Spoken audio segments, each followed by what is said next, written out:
कौमी लीडर अपनी कौम के साथ किस तरह धोखा करते हैं, किस तरह मजहबी रहनुमा पॉलिटिकल नेता बन जाते हैं और किस तरह पूरी कौम को बेवकूफ़ बनाया जाता है। क्या इन कौमों में सोच समझ ख़त्म हो चुकी है? क्या कौम में फैले इन लोगों के चमचे पूरी कौम को कंट्रोल करते हैं? क्या शिया वफ़ का रुपया इन्हीं चमचों पर खर्च होता है जो पूरे पूरे इलाकों को कैप्चर करते हैं इनके फेवर में? क्या मौला अली की दिलेरी सुनकर जोश में आने वाली कौम अब बुज़दिल हो चुकी है? क्यों हक़ ज़ुबान पर लाते हुए यह कौम डरती है? तो फिर इमाम ज़माना अलैहिस्सलाम की नुसरत का दम क्यों भरती है, जबकि उनकी ग़ायबत में उनके जद हुसैन का हक़ नहीं बचा सकते? तो ज़हूर के बाद उनके सामने क्या मुँह लेके जाएंगे। नमस्कार, मैं हूं फजल अब्बास, आप देख रहे हैं द भारत 80 न्यूज़ का डिजिटल चैनल। शुरू करते हैं सीरिया से, मिडिल ईस्ट से। सीरिया हो या भारत, इसराइल हो या ईरान, शिया सुन्नी मौलवियों को पॉलिटिकल बनाकर इनको हथियार की तरह इन्हीं की कौम के ख़िलाफ़ इस्तेमाल किया जाता है। आपने देखा होगा ISIS का एक आतंकी जुलानी के जो अपने आतंकी गुट के साथ सीरिया में विद्रोह करता है और किस तरह से शिया और सुन्नियों को लड़ाने की साजिश की जाती है। मैं आपको पहले बता चुका हूँ अलवाइट के नाम पर कि ये काफिर है, इनको मारो।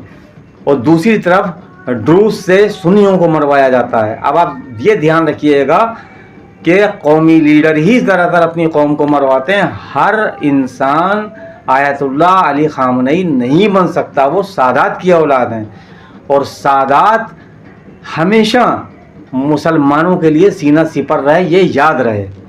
3 दिन सीरिया में जो संघर्ष चला सुविधा इलाके में, उसमें काफ़ी भारी मात्रा में शिया और सुन्नी दोनों बेगुनाह बच्चे, औरतें और आदमी मारे गए। जिसके बाद अब जुलानी सरकार ने संघर्ष विराम की घोषणा कर दी है। जब तुझे संघर्ष विराम की घोषणा करने की थी तो तूने ये दंगे होने क्यों दिए, पहले क्यों नहीं कंट्रोल किए गए? इसका मतलब ये सब कुछ प्रायोजित था, आप इसको समझ लिए। ये भी बताते चलें कि लेबनान से एक सुन्नियों का बहुत बड़ा जत्था कि जो ईरान समर्थित है, वो इन कबालाई अरब सुन्नियों की और शियों की मदद के लिए लेबनान से निकल चुका है।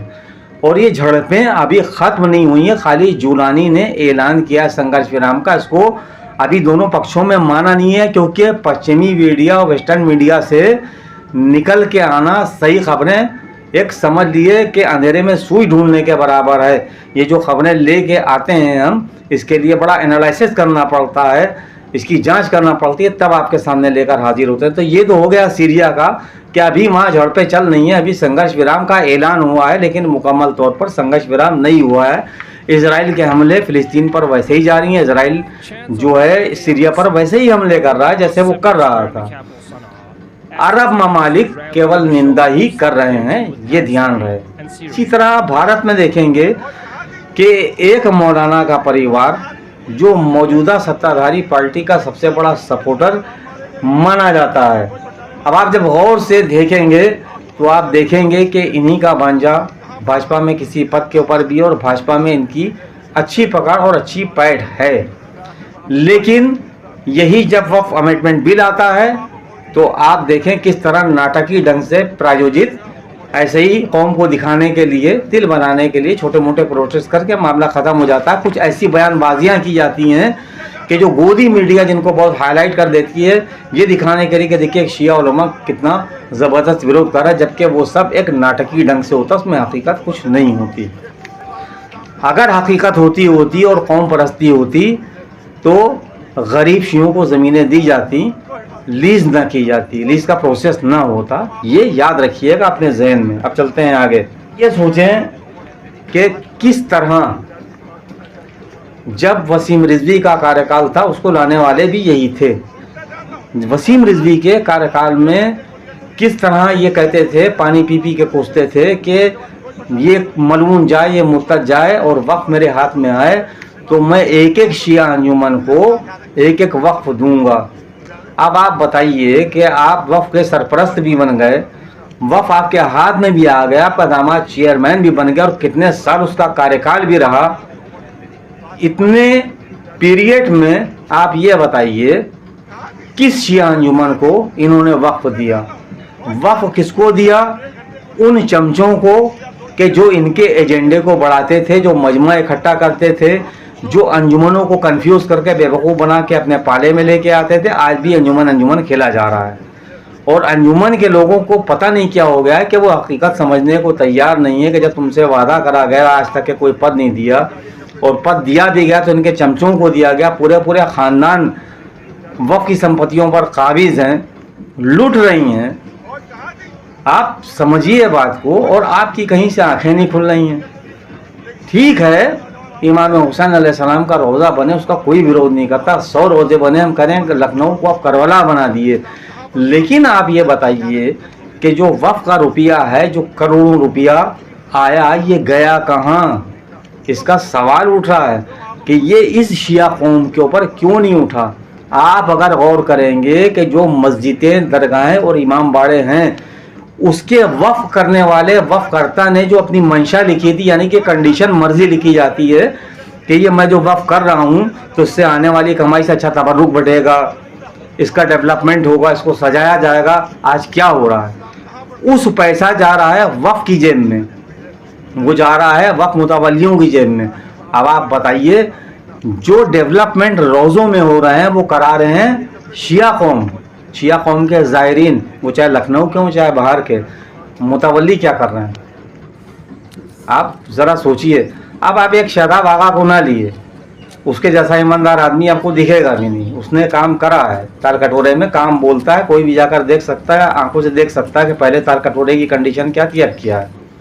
दरगाह में भी काम हुआ, दरगाह भी अच्छी सजाई गई। हकीकत ये है कि ज़रानी दरगाह का गेट भी बहुत खूबसूरत बन गया और दरगाह हज़रत अब्बास अलमदार का जो सहन था कि जहाँ गंदगी पड़ी रहती थी, कि जहाँ दुकानें इधर उधर पड़ी हुई अजीब बेशेब लगता था, आज वो भी खूबसूरत लग रहा है।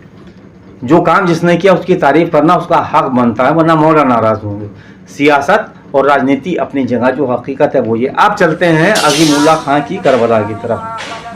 अज़ीमुल्लाह खां की करबला में जो इमाम रज़ा अलैहिस्सलाम के रोज़े का मेन गेट है, उसके सामने की ज़मीन 5.5 लाख की बेच दी गई, जिसको 4000 से 8000 स्क्वायर फीट बताया जा रहा है। आप ज़रा सोचिए कि चारों तरफ वो VIP एरिया है, राजा जी पुरम कॉलोनी करीब में है और इसकी बहुत बड़ी ज़मीन पड़ी है।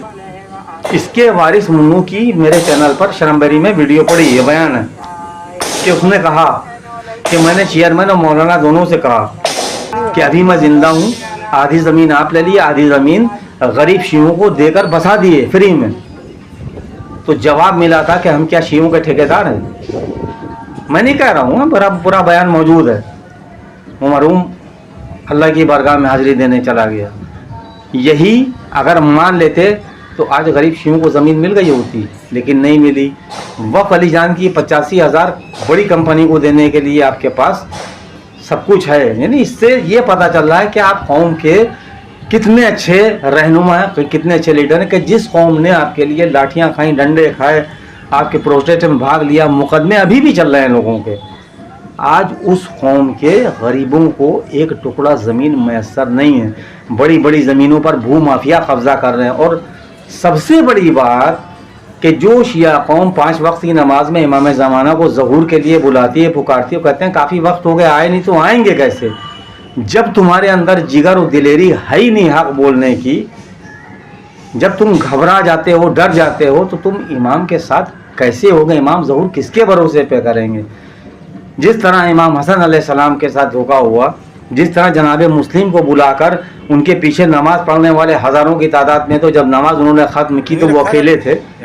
तो ऐसी सिचुएशन जो मुनाफिकीन की चल रही है, ऐसी सिचुएशन में इमाम ज़हूर किसके भरोसे पर करें? आगे वो शहीद हो जाए, वो भी दुनिया ख़त्म हो जाए?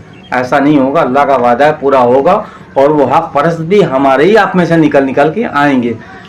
तो बहरहाल इस करबला की ज़मीन को लिल्लाह बचा लिए। बहुत बड़ी ज़मीन है, वीडियो में देखिएगा तो आप देख के दंग रह जाइएगा। इतनी बड़ी ज़मीन है कि हज़ारों शिया आबाद हो सकते हैं। अगर ये शिया आबाद हो गए तो इन करबलाओं की ज़मीनें सेफ हो जाएंगी, सुरक्षित हो जाएंगी। उधर इमाम ज़माना अलैहिस्सलाम की बारगाह का जो ट्रस्ट में है उसका भी हाल देख लिए, कितनी बड़ी ज़मीन पड़ी हुई है।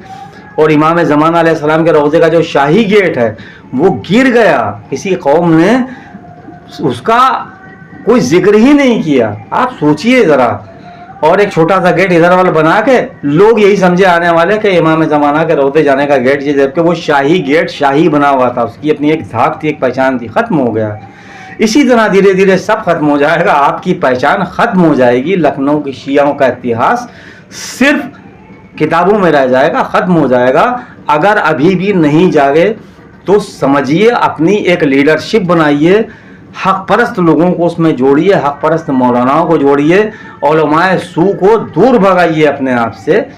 मेरा काम था आप तक अपनी आवाज़ पहुंचाना, आपका काम है उसके ऊपर अमल करें ना करें, हम अपनी आवाज़ आप तक पहुंचाते हैं। कम से कम हम अगर बारगाह इमाम में हाजिर होंगे तो हम कह देंगे मौला हम लड़े थे, हम बोले थे, हमें शर्मिंदगी नहीं होगी। आप अपने बारे में सोचें और मैं ये अमल करता रहूँगा।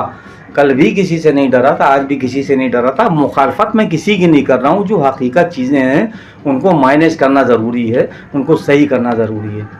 अब सबसे बड़ी बात ये है कि लोगों ने जैसे कहा कि जुमे के खुतबे में रफ़ीकुल को मुर्तद कहा गया था इसलिए कि उसने वोट किया था वसीम रिजवी को। अब आप ज़रा बताएं, उसमें इब्ने हसन भी मुर्तद, उसके अंदर एक कोई शायर है वो भी मुर्तद, यानी कि उसको उसने जिसने उसको वोट किया वो मुर्तद हो गया। तो आज आप इसी मुर्तद के साथ, आपके बकौल आपने जिसने मुर्तद कहा था, मेरे बकौल वो भाई मोमिन है, आपके बकौल जो मुर्तद था, आज उसी के साथ आप बैठकर उसी के हाथों से पुरस्कार ले रहे हैं, उसी के गले में हाथ डाले हैं। तो ज़रा सा ये भी बता दीजिएगा कौन सी शरीयत का ऐसा पहलू है कि जिसमें जुमे में कौम को ऐलान कर दिया जाता है कि ये मुर्तद हैं, इनका बायकाट करो, और आप खुद ही इन्हीं मुर्तद के साथ बैठकर फ़ोटो भी खिंचवाते हैं, खाना भी खाते हैं और पुरस्कार भी लेते हैं। बहरहाल ये कौम सोचे कि कौम को किस तरह गुमराह किया जाता है, कैसी सियासत और राजनीति खेली जाती है। मेरा काम था आप तक वो चीज़ें पहुंचाना कि जो शायद आप तक पहुंचती नहीं है। आपका काम उसको माने ना माने। आज की हमारी अपडेट कैसी लगी हमें ज़रूर बताएं और वीडियो को ज़्यादा से ज़्यादा शेयर किया करें, क्योंकि आपसे इसका एवज़ मैं नहीं लेता, इसका एवज़ मुझे वो देगा या आप लोगों की दुआएं देंगी, इससे बढ़ के कोई दौलत नहीं है। बस आपसे सिर्फ गुजारिश इतनी है कि अपना फ़र्ज़ समझकर मेरे चैनल को सब्सक्राइब कर दिया करिए और इस वीडियो को आगे बढ़ा दिया किए ताकि लोगों तक के सच्ची हकीकत पहुँचे और लोग जागरूक हों। नमस्कार, जय हिंद।